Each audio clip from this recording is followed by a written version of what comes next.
দেখো ইংলিশ গ্রামারে বেশ কয়েকটি কনফিউজিং প্রিপোজিশন রয়েছে।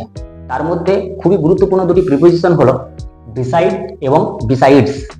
বিসাইড প্রিপোজিশনটা পাশে অর্থে ব্যবহার করা হয়, কিন্তু যখন বিসাইডের সাথে একটা এস যোগ হয়ে যায় সেই ক্ষেত্রে অনেকে ভুল করে বলে ফেলে যে বিসাইডের প্লুরাল ফর্ম হচ্ছে বিসাইডস। দেখো প্রিপোজিশনের তো কখনো সিঙ্গুলার বা প্লুরাল অথবা নাম্বার হয় না, নাম্বার কার হয়? নাম্বার হয় নাউনের। সুতরাং বিসাইডের প্লুরাল ফর্ম বিসাইডস কখনোই হতে পারে না। তাহলে এই দুটো কনফিউজিং প্রিপোজিশন কোথায় ব্যবহার করা হয় চলো সেটা আমরা দেখে নিই। এই বিসাইড প্রিপোজিশনটা এটা নেক্সট টু অর্থাৎ পাশে অর্থে ব্যবহার করা হয়, পাশে পাশে বোঝাতে। আরেকটা কি অর্থে ব্যবহার করা হয়?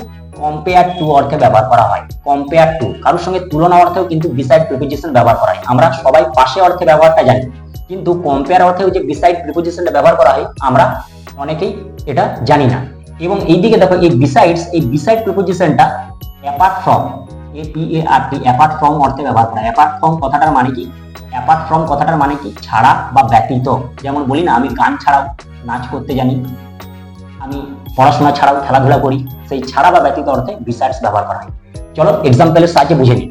দেখো বলা আছে সি স্যাট বিসাইড মি, সে বসেছিল কার পাশে? আমার পাশে। নেক্সট টু অর্থে ব্যবহার করা হয়েছে এখানে বিসাইডটা, সে আমার পাশেই বসেছিল।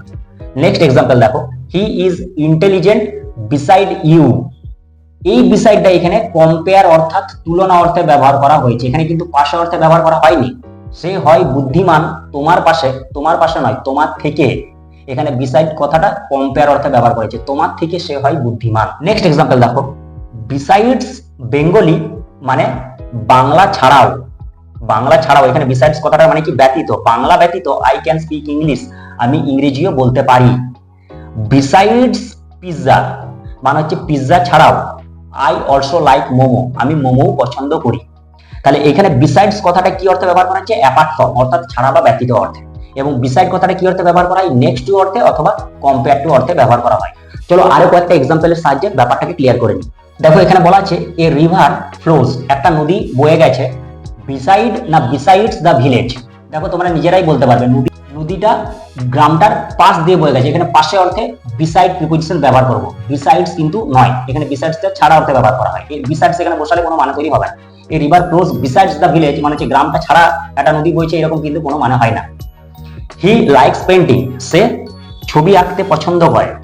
বিসাইড না বিসাইডস ডান্সিং, কি হবে? না বিসাইডস ডান্সিং, এখানে বিসাইড হবে না বিসাইডস হবে। সে ডান্সিং ছাড়াও ছবি আঁকতে পছন্দ করে।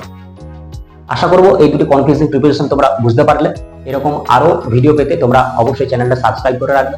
চলো দেখা হবে নেক্সট ভিডিওতে।